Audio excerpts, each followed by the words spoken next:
seperti yang dilakukan oleh seorang ilmuwan ya, yang datang jauh-jauh ke Papua hanya ingin meneliti kebenaran ya, sebuah perilaku yang agak tabu ya. Perilaku apa itu?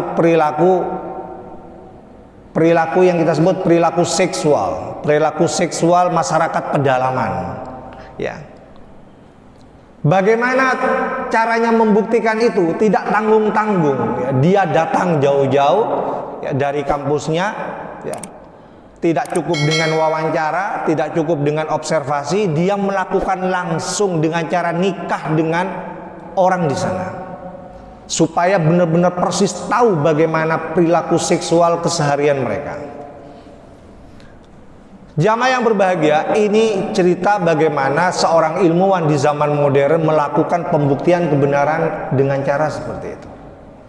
Bagaimana dengan kita? Kita mungkin tidak seperti itu ya. Makanya ada aliran yang kedua yang disebut dengan rasionalisme ya. Kita bisa membuktikan kebenaran itu dengan cukup dengan pikiran saja.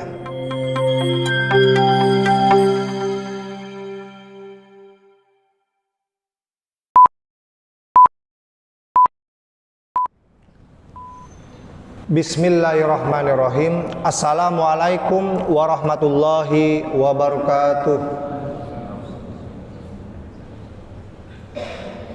Hamdan thayyiban mubarakan fih, asyhadu an la ilaha illallah wa asyhadu anna Muhammadan abduhu wa rasuluh. Amma ba'd. Qala Allah Ta'ala fil Qur'anil Karim, a'udzu billahi minasyaitonir rajim. Ya ayyuhalladzina amanu ittaqullaha haqqa tuqatih wa la tamutunna illa wa antum muslimun. Jamaah salat subuh yang dimuliakan Allah, mengawali kajian kita pada pagi hari ini, marilah kita bersama-sama memanjatkan puji syukur kehadirat Allah Subhanahu wa taala. Karena hingga pagi ini kita semua masih tetap istiqomah menjalankan ibadah sholat subuh secara berjamaah. Harapan kita semua, apa yang kita lakukan pada pagi hari ini bisa menjadi awal terbaik untuk terus beramal soleh sepanjang hari.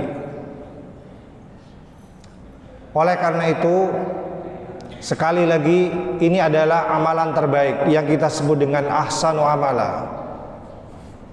Amalan terbaik yang akan membantu kita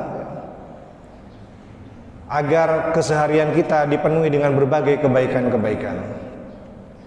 Jamaah salat subuh yang dimuliakan Allah, salawat serta salam marilah kita haturkan kepada Nabi kita Muhammad sallallahu alaihi wasallam, kepada keluarganya, kepada sahabatnya, dan juga tentunya kepada umatnya yang tetap teguh berpegang kepada ajaran Islam hingga akhir zaman nanti. Jamaah salat subuh yang dimuliakan Allah, pada pagi hari ini kita akan melanjutkan kajian kita. Pada pagi hari ini kita akan mengkaji sesuatu yang ringan, insya Allah mudah dipahami dan juga akan mudah untuk dilaksanakan, untuk diamalkan. Jamaah sholat subuh yang dimuliakan Allah, kita akan masuk dalam sebuah bab tentang fadlul hubbi fillah, tentang keutamaan cinta karena Allah. Di bulan Ramadan yang akan datang, yang tidak akan lama lagi, insya Allah kalau Allah masih menakdirkan kita berjumpa dengan Ramadan, kita akan membudayakan ini. Kita akan membangun kasih sayang, cinta kepada saudara-saudara kita karena Allah Subhanahu wa taala. Dalam sebuah hadis, kita mulai dari hadis yang diriwayatkan oleh muttafaqun alaih Bukhari dan Muslim. Wa an Anas radhiyallahu an, dari Anas radhiyallahu an, anin Nabi, dari Nabi sallallahu alaihi wasallam, qala, beliau bersabda, "Thalathun man kunna fihi wajada bihinna halawatal iman." Ada 3 golongan yang akan bisa menikmati halawatal iman, manisnya iman. Yang pertama adalah ayyakunallahu wa rasuluhu ahabba ilaihi mimma siwahuma. Yang pertama adalah ayyakunallahu wa rasuluhu, menjadikan Allah dan Rasulnya ahabba ilaihi mimma siwahuma, lebih dicintai daripada Allah dan Rasulnya. Jamaah sholat subuh yang berbahagia, sebelum kita mengkaji tentang ini, ada baiknya kita sedikit memahami dulu, mengulang apa yang pernah saya sampaikan pada pertemuan-pertemuan sebelumnya tentang dimensi iman. Seseorang itu dikatakan beriman kalau berada pada 3 dimensi ini. Dimensi yang pertama, seseorang dikatakan iman apabila dia melakukan yang namanya tasdik fil qalbi, membenarkan di dalam hati. Ada kerja hati untuk membenarkan keimanan kita. Kita bisa membenarkan kebenaran Allah, termasuk zat Allah itu yang gaib, malaikat dan hal-hal gaib lainnya, salah satunya dengan kerja hati. Tasdik fil qalbi, dengan membenarkan di dalam hati. Kenapa dimensi ini harus kita lalui? Karena memang tidak semua iman itu bisa dibuktikan dengan kerja yang lain. Kerja yang lain maksudnya secara fisik.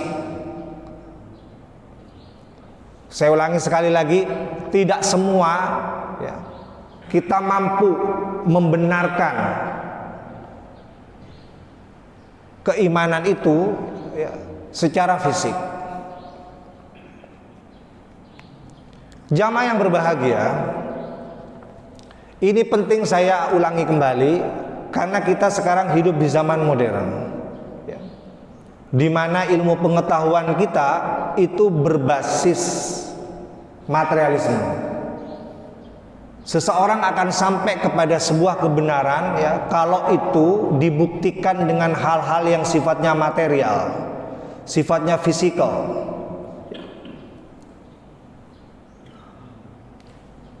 Kita tahu kebenaran A kalau kita secara fisik bisa menyaksikan, bisa mendengarkan, kemudian bisa meraba dan lain-lain.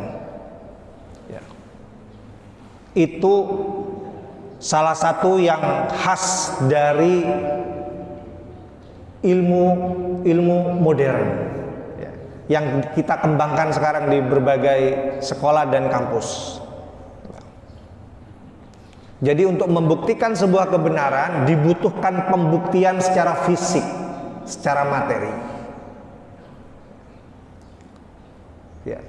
Harus menggunakan telinga, menggunakan mata dan sebagainya. Jamaah yang berbahagia, oleh karena itu dimensi keimanan yang pertama itu adalah tasdik fil qalbi. Kita bisa menggunakan hati untuk membenarkan sebuah kebenaran, termasuk kebenaran iman kepada Allah Subhanahu wa taala. Saya kasih contoh misalnya, kalau saya sebut iman, biasanya di terjemahan Al-Qur'an itu, termasuk terjemahan resmi dari Kemenak itu diterjemahkan dengan kata atau kalimat percaya. Jadi iman itu kalau kita baca terjemahan Al-Quran itu, termasuk terjemahan resmi dari Kementerian Agama itu diterjemahkan dengan percaya. Pertanyaannya adalah bagaimana caranya kita itu percaya tentang sebuah kebenaran. Saya sedikit agak berpikir, kita ajak berpikir agak ilmiah ya. Bagaimana caranya kita bisa membuktikan ya, kebenaran itu ya, dengan cara percaya. Cara percaya yang bagaimana ya, supaya kita sampai kepada sebuah kebenaran itu. Yang pertama ya, tadi saya katakan ya, ilmu-ilmu modern itu mengharuskan ya, adanya pembuktian secara fisik. Kita percaya di Surabaya itu ya, ada sebuah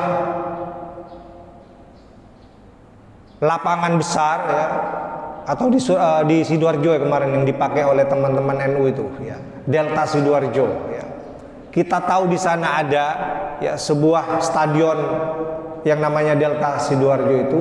Kalau kita melakukan pembuktian langsung di sana bahwa ternyata ada yang namanya Stadion Delta Sidoarjo itu, dengan cara apa? Hadir kemarin waktu acara Milad NU. Jamaah yang berbahagia, baru kita percaya. Kita bisa membuktikan secara fisik, oh ternyata fisiknya ada. Saya menyaksikan langsung ya, betapa di sana memang ada itu. Itu cara yang pertama. Cara yang kedua, nah ini cara yang kedua. Ya. Kita dengan pikiran kita, ya, dengan pikiran kita dan juga dengan hati kita, ya, itu bisa sampai juga kepada kebenaran walaupun kita tidak membuktikannya secara fisik langsung datang ke Sidoarjo. Ya.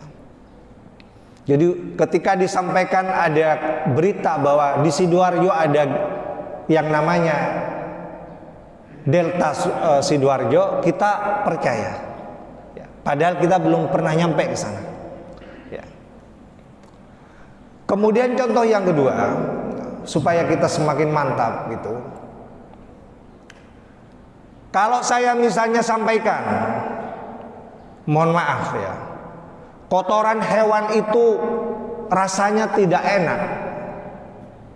Apakah kita percaya dengan cara yang pertama atau pakai cara yang kedua?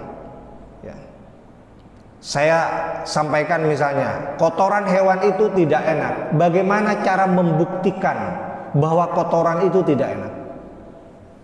Haruskah kita mengujinya dengan cara fisik? Ya. Mencoba ya, 1 sendok misalnya, sekedar membuktikan bahwa ternyata betul-betul tidak enak. Atau tidak perlu. Kita bisa langsung dengan pikiran kita, dengan hati kita, kita bisa mengatakan, iya, kotoran hewan itu memang tidak enak. Dalam praktek, dalam uji ilmu pengetahuan, dua cara ini dikenal dengan sangat baik. Makanya nanti Bapak Ibu kalau kuliah filsafat misalnya, itu ada dua aliran. Aliran yang pertama itu adalah aliran empirisisme atau empirisme. Empirisme itu adalah menemukan kebenaran dengan pembuktian secara fisik. Ya. Itu ada alirannya namanya empirisme. Ya. Harus dibuktikan secara fisik. Ya. Seperti yang dilakukan oleh seorang ilmuwan ya, yang datang jauh-jauh ke Papua, hanya ingin meneliti kebenaran ya, sebuah perilaku yang agak tabu ya. Perilaku apa itu? Perilaku yang kita sebut perilaku seksual masyarakat pedalaman. Ya. Bagaimana caranya membuktikan itu? Tidak tanggung-tanggung. Ya. Dia datang jauh-jauh ya, dari kampusnya. Ya. Tidak cukup dengan wawancara, tidak cukup dengan observasi. Dia melakukan langsung dengan cara nikah dengan orang di sana. Supaya benar-benar persis tahu bagaimana perilaku seksual keseharian mereka. Jamaah yang berbahagia, ini cerita bagaimana seorang ilmuwan di zaman modern melakukan pembuktian kebenaran dengan cara seperti itu. Bagaimana dengan kita? Kita mungkin tidak seperti itu ya. Makanya ada aliran yang kedua yang disebut dengan rasionalisme. ya, kita bisa membuktikan kebenaran itu dengan cukup dengan pikiran saja. Apalagi Al-Quran juga memberikan bekal, memberikan informasi kepada kita tentang pembuktian kebenaran dengan hati, tasdik fil qalbi, membenarkan dalam hati. Jamaah yang berbahagia, kita bisa melakukan dua-duanya, tergantung kemampuan kita. Ya. Kalau kita misalnya seorang ilmuwan mungkin pakai cara yang pertama, ya. Tapi ketika tidak mampu melakukan pembuktian dengan cara yang pertama, maka kita akan menggunakan cara yang kedua. Cukup dengan pikiran, cukup dengan hati. Jamaah yang berbahagia, ini yang pertama, dimensi yang pertama adalah tasdik fil qalbi. Ya, membuktikan keimanan itu dengan membenarkan di dalam hati. Oleh karena itu, pernah disampaikan juga mungkin di pengajian ini bagaimana sahabat Abu Bakar itu ketika menerima kabar bahwa Rasulullah itu tadi malam melakukan Isra dan Mi'raj, ya, dalam waktu yang sama Rasulullah melakukan dua kegiatan, Isra dan Mi'raj. Ketika disampaikan kepada masyarakat pada umumnya di situ, ya, pasti ada yang langsung percaya, pasti juga ada yang masih ragu. Masa iya dalam satu malam itu melakukan Isra kemudian melakukan Mi'raj? Ya. Kalau tidak langsung percaya, masih ragu-ragu, berarti dia menggunakan cara yang pertama. Ya. Itu tipe ilmuwan. Ya. Jadi masih berliku-liku, masih prosesnya panjang untuk sampai kepada sebuah kebenaran. Tetapi lain dengan Abu Bakar. Abu Bakar itu ketika diberi kabar tentang itu, dia langsung beriman, langsung percaya. Kalau yang mengatakan itu Rasulullah, saya percaya bahwa tadi malam beliau sudah melakukan yang namanya Isra dan Mi'raj. Jamaah yang berbahagia, ini contoh dalam praktek bagaimana iman dengan dimensinya yang pertama itu dilakukan. Kemudian yang kedua, dimensi yang kedua adalah ikrar bil lisan, menyatakan secara lisan. Jadi yang pertama tadi, ya, dimensi membenarkan dalam hati. Kemudian yang kedua, menyatakan secara lisan. Kita itu bisa mempertanggungjawabkan apa yang kita imani di dalam hati itu, ya, dengan berani menyatakan, supaya jelas mana yang sesuai dengan keimanan kita dan mana yang tidak. Harus kita punya keberanian itu. Ya. Sebegitu pentingnya pernyataan ini Ustaz, sangat penting. Ya. Sebab ada orang yang mengatakan itu simbolik. Ya. Cuma simbolik aja, menyatakan dengan hati. Yang penting hatinya dan perilakunya mencerminkan keimanan gitu. Penting. Kita sehari-hari saja melaksanakan ibadah itu semuanya isinya pernyataan. Isinya pernyataan. Ya. Dalam kehidupan sehari-hari, kita hubungan dalam kehidupan sehari-hari juga. Ya. Kalau hanya sekedar di dalam hati tidak dinyatakan, ya, cepon reng matur, kurang mantap gitu. Jangan seperti teman saya. Teman saya itu ada dua orang bersaing untuk memperebutkan, seorang cewek. Ya. Sama-sama aktivis. Cuma yang satu aktivis yang idealis, yang vokal, pinter, cerdas gitu, hadir dalam setiap kegiatan-kegiatan ilmiah, kegiatan diskusi. Yang satunya ini walaupun aktivis tapi dia biasa-biasa saja.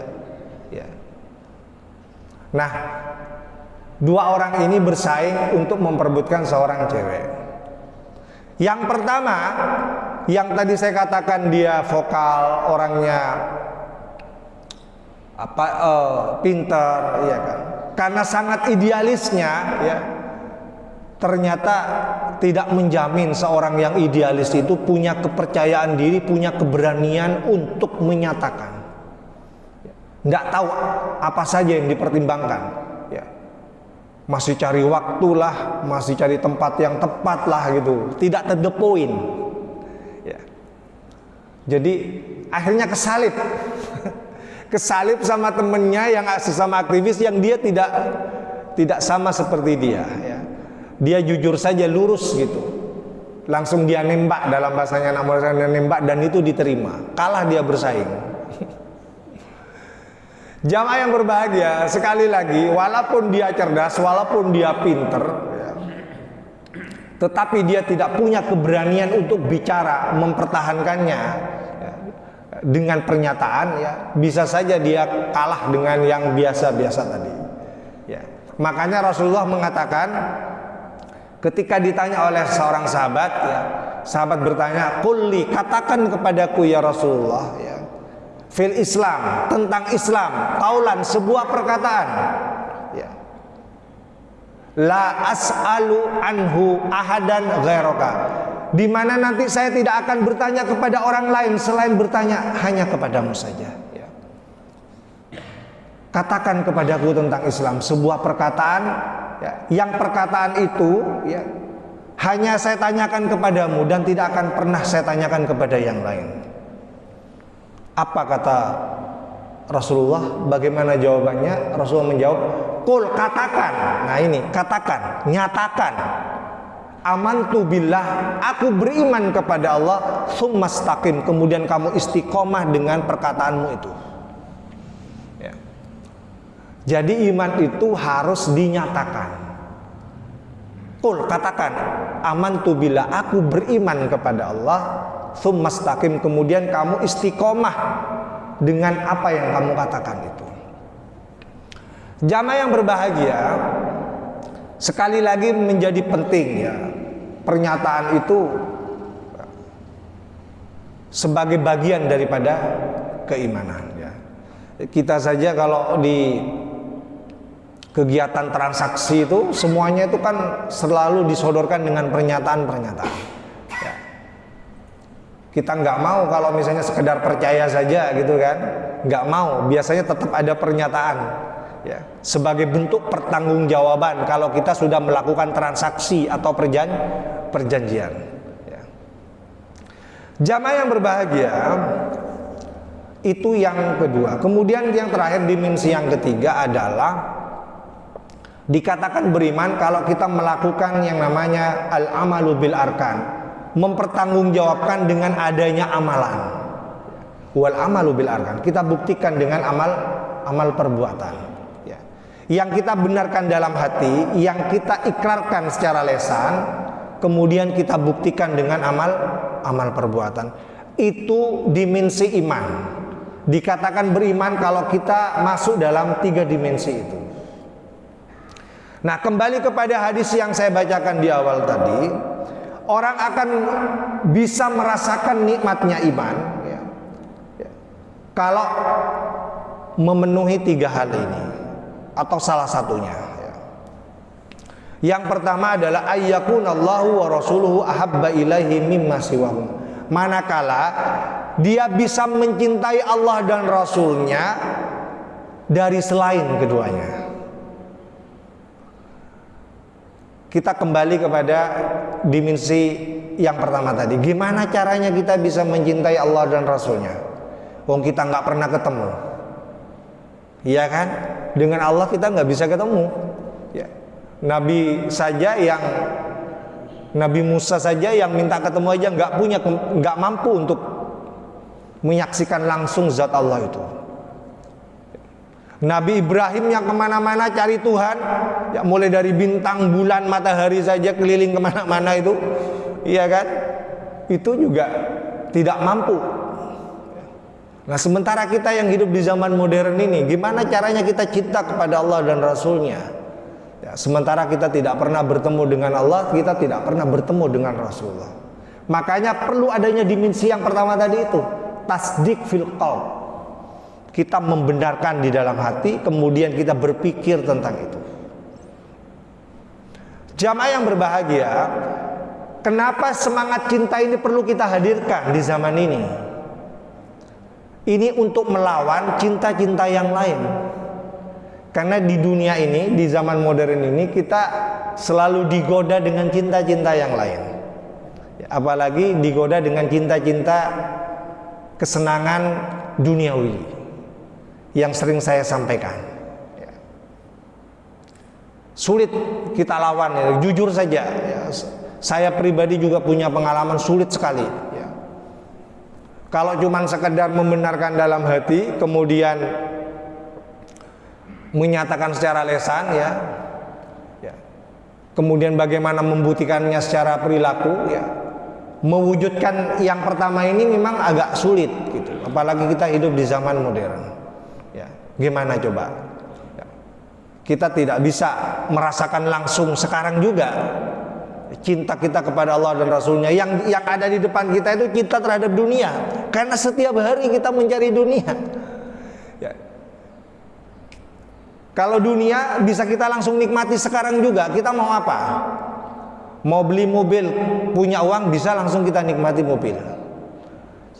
Mau beli rumah yang besar sehingga kita menyenanginya hidup di sana, kita bisa rasakan sekarang juga karena kita punya uang.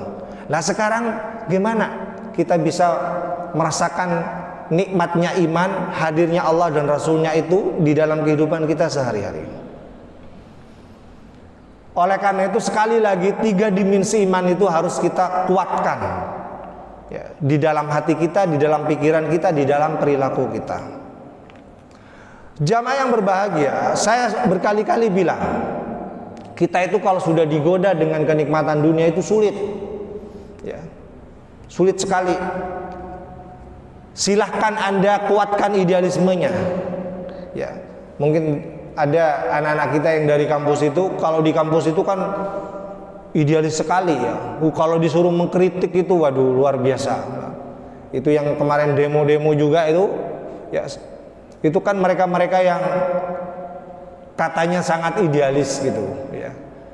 Coba saya mau tahu, kita uji dia mampu tidak kalau misalnya diuji dengan kenikmatan duniawi, cinta terhadap dunia, dia mampu nggak? Masih bisakah dia bertahan dengan idealismenya? Masih bisakah dia bertahan dengan imannya itu?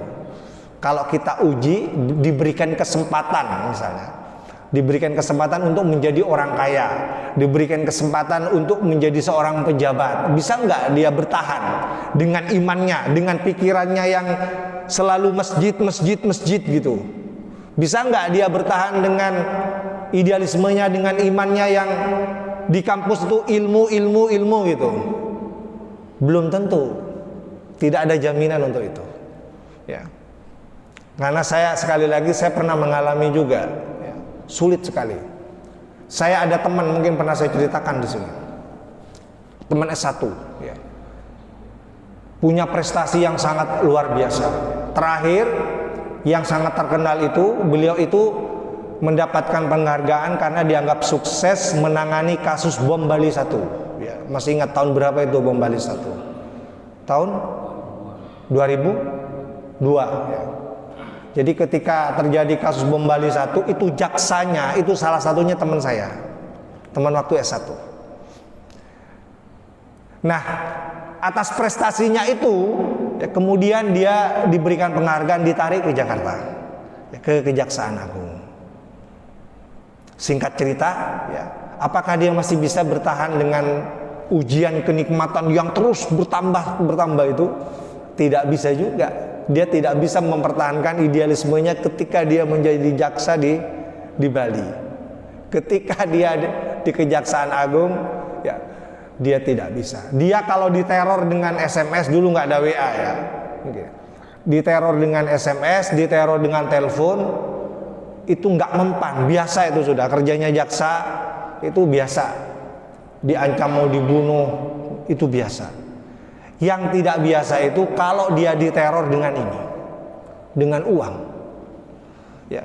Akhirnya, ya, dia jatuh, hilang idealismenya ketika dia diteror dengan ini, dengan uang, kenikmatan duniawi, ya. Cintanya kepada Allah dan Rasulnya, cintanya terhadap ilmu pengetahuan yang dia kuasai, yang dia dengan itu semua dapat prestasi, itu kalah dengan ini, dengan kenikmatan dunia yang namanya uang. Saya sampai ingat sampai sekarang, karena saya sangat akrab sama beliau, saling bercurhat kalau ada masalah. Saya sampai ingat sampai sekarang, siapa yang orang yang menyogok beliau itu. Saya sebutkan saja, nggak apa-apa sudah. Namanya Artalita Suryani namanya. Coba di searching di Google, masih ada itu jejak digitalnya. Ya. Beliau itu akhirnya tertangkap tangan karena melakukan transaksi dengan seorang bernama Artalita Suryani. Ya. Kok sampai ingat Ustadz sampai sekarang dari tahun berapa? Ingat, kenapa? Karena saya sangat akrab sama beliaunya itu.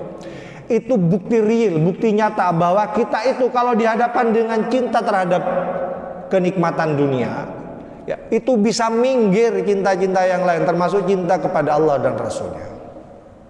Oleh karena itu, berbahagialah kita, ya, yang sering berjamaah di sini, yang aktif di pengajian, ya. Walaupun kita ini mungkin tidak sama seperti mereka yang menjadi orang kaya, mendapatkan jabatan, tidak perlu bersedih, ya, tidak perlu minder. Kenapa?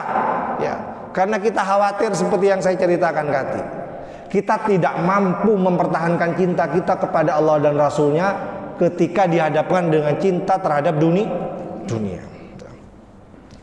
Jamaah yang berbahagia. Kemudian yang kedua, wa ayyuhibbal mar'a la yuhibbuhu illa lillah. Ya. Cinta kepada saudaranya, kepada orang lain, la yuhibbuhu illa lillah. Dia tidak mencintainya illa lillah, kecuali karena Allah. Nah, ini yang kedua. Kita baru bisa merasakan manisnya iman kalau kita bisa mencintai saudara kita, ya, karena Allah, bukan karena yang lain. Coba sekarang kita praktekkan dalam kehidupan sehari-hari. Bisakah kita secara tulus, ikhlas mencintai saudara kita karena Allah saja, atau jangan-jangan karena yang lain-lain? Ya, mohon maaf ya, apalagi sekarang ini ya, kita dekat sama dia karena dia orang kaya misalnya, karena dia seorang pejabat tuh senang sekali kalau dekat dengan pejabat, kemana-mana cerita. Ya, sekarang saya jadi orangnya ini gitu kan. Jamaah yang berbahagia. Jadi sekali lagi ini penting saya sampaikan karena dalam kehidupan sehari-hari, ya, kita sering akrab dekat dengan orang lain, ya, itu karena yang lain-lain tadi, karena dia berharta, karena dia punya jabatan, makanya kita selalu dekat. Coba kalau dia misalnya sudah tidak berharta, jatuh miskin, bangkrut, atau dia sudah tidak menjabat lagi, apakah kita masih setia bersamanya? Makanya katanya anak muda sekarang, kalau mau lihat kesetiaan, kesejatian persaudaraan itu, lihat ketika kita dalam kondisi miskin. Ya. Kalau dalam kondisi miskin, dalam kondisi susah, dia masih bersama kita, maka yakinlah bahwa itu teman terbaik kita yang cinta kepada kita karena Allah. Tapi ketika kita susah, ketika kita miskin, ternyata dia tiba-tiba hilang. Nah, itu ya, nggak usah disesali. Ya, berarti kedekatan dia, keakraban dia selama ini itu bukan tulus karena Allah. Jamaah yang berbahagia yang terakhir, kita akan merasakan nikmatnya iman itu kalau wa ayyakraha ayyauda fil kufri. Kalau kita benci kembali kepada kekufuran, ya, badaan angqadahullah, setelah Allah menyelamatkan kita, ya, dari kekufuran itu, ya, kama yakrahu ayyukdhafa finnar, sebagaimana kita benci dilemparkan kepada neraka, ya.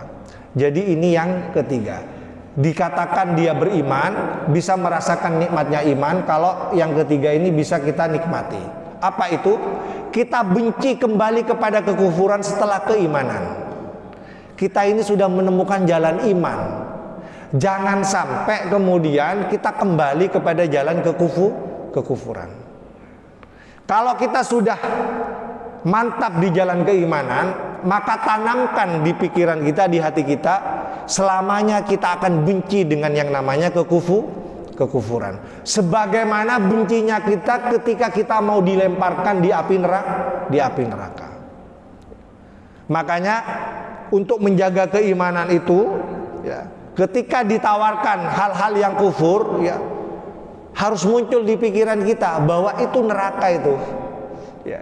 Kalau itu dibayangkan setiap hari, maka kita akan bisa menjaga keimanan kita. Kita akan bisa menikmati rasanya manisnya iman itu. Jamaah yang berbahagia, ini 3 hal penting yang menurut saya perlu disampaikan ya. Karena sekali lagi ini harus dijaga dan dirawat ya, supaya kita masih istiqomah di dalam keimanan. Apalagi sebentar lagi kita akan memasuki bulan Ramadan ya. 3 hal ini kita akan budayakan ya, selama 1 bulan lamanya ya. Kerja hati, membenarkan dalam hati ya. Ikrar bil lisan ya, menyatakan secara lesan, dan kemudian wal amalu bil arkan, kemudian membuktikan dalam amal perbuatan selama 1 bulan ya. Kita akan bersama saudara-saudara kita untuk membuktikan keimanan ya, kita kepada Allah Subhanahu wa taala. Semoga apa yang saya sampaikan bermanfaat ya, dan bisa kita bertemu kembali dengan bulan Ramadan. Insya Allah kalau tidak ada perubahan, kita akan memulainya pada tanggal 23. Jadi pada tanggal 23 insya Allah kita sudah berpuasa. Insya Allah kita akan berjumpa dengan Ramadan. Amin amin ya rabbal alamin. Baiklah, kita akhiri dengan doa kafaratul majlis. Subhanakallahumma wa bihamdika asyhadu an la ilaha illa anta astaghfiruka wa atubu ilaik. Assalamualaikum warahmatullahi wabarakatuh.